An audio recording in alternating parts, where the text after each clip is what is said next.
Damn, that was a journey.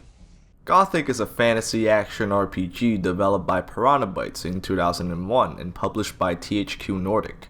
It is a medieval torture simulator only liked by the most masochistic of degenerates, and it is a cult classic in Europe where it reflects the citizens' daily lives.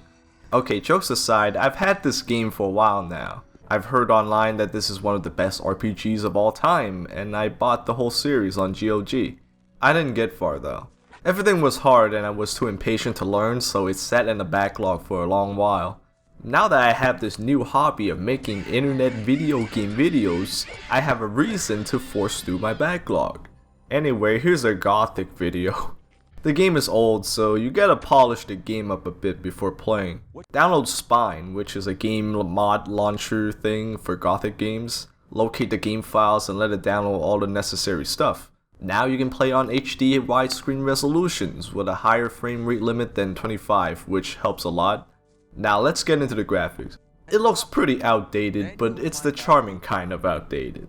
The only gaming platforms I had growing up was a DS Lite and a shitty PC, and I played a lot of old games that looked like this.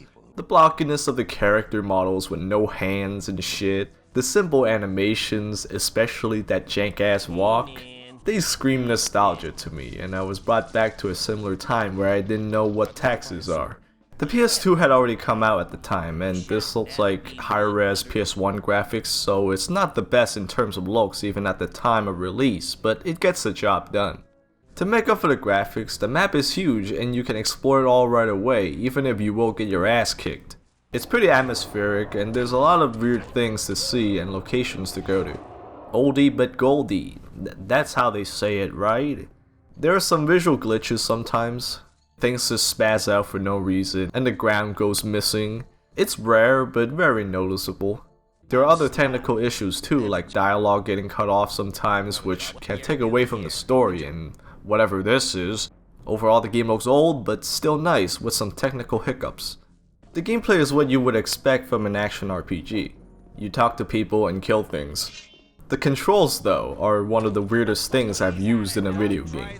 You know how when you use an item or interact with an object you just press a button?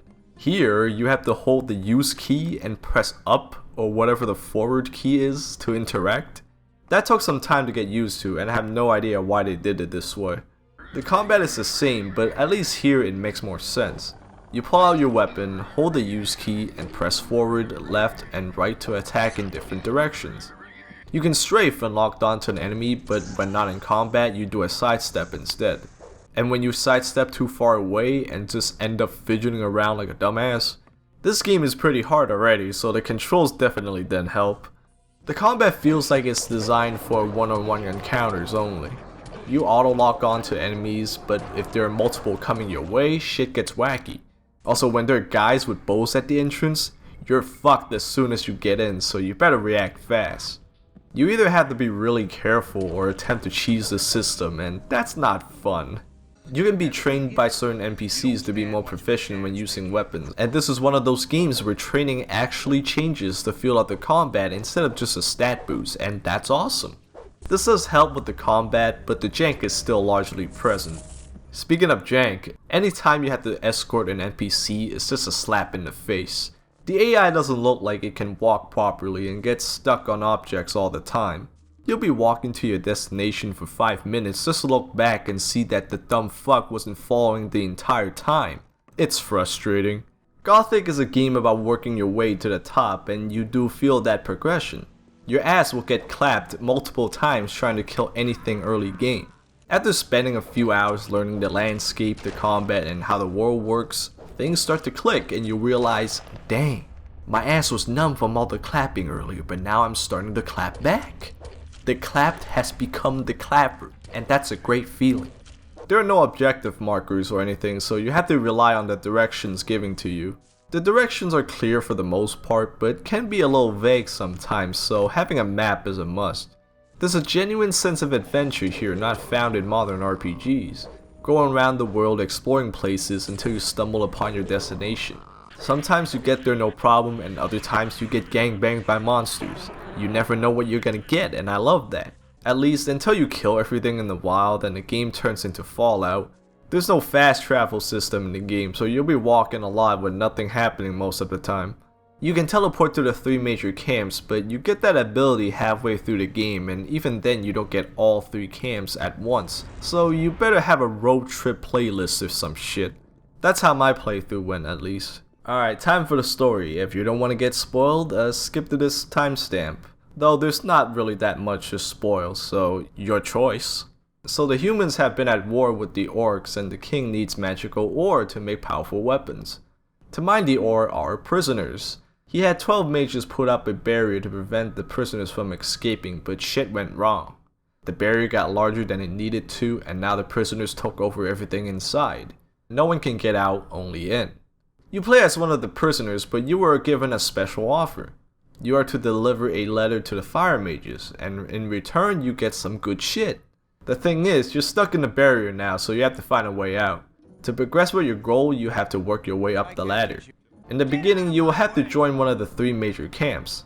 In the old camp, we have the Mafia, run by Gomez. I mean, they're not actually the Mafia, they just remind me of the Mafia.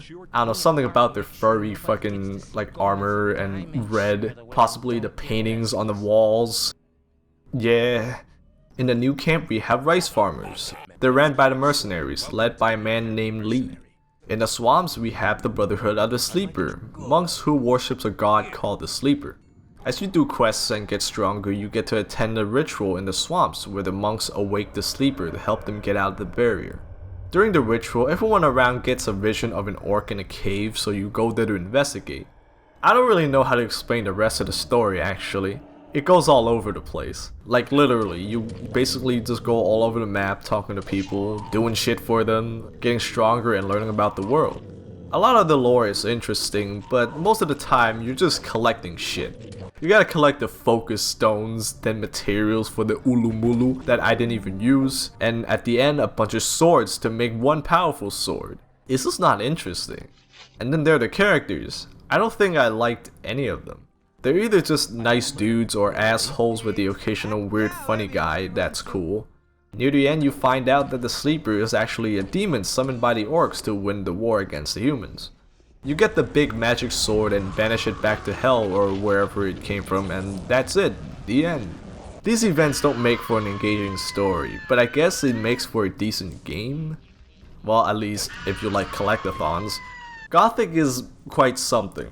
The graphics are old but charming, the story is nothing to write home about, the gameplay is as janky as my nuts, but it has a genuine sense of adventure to it. Is it as good as some say it is? No, they were probably high, but it is one of the most unique games I've played in a while. If you're looking for a challenging, hardcore RPG to test your Elite Gamer MLG skills with, then give Gothic a shot. You can get the whole trilogy for cheap on sale, so if you're interested, I say go for it. Just know what you're getting into first. I'm dead inside. This game broke me in a few ways, but I really enjoyed it nonetheless. What do you think of Gothic? Are you one of those high boomers that loved it? Let me know down below. I won't read it. And remember to lick and scrub. Thanks for watching. Later.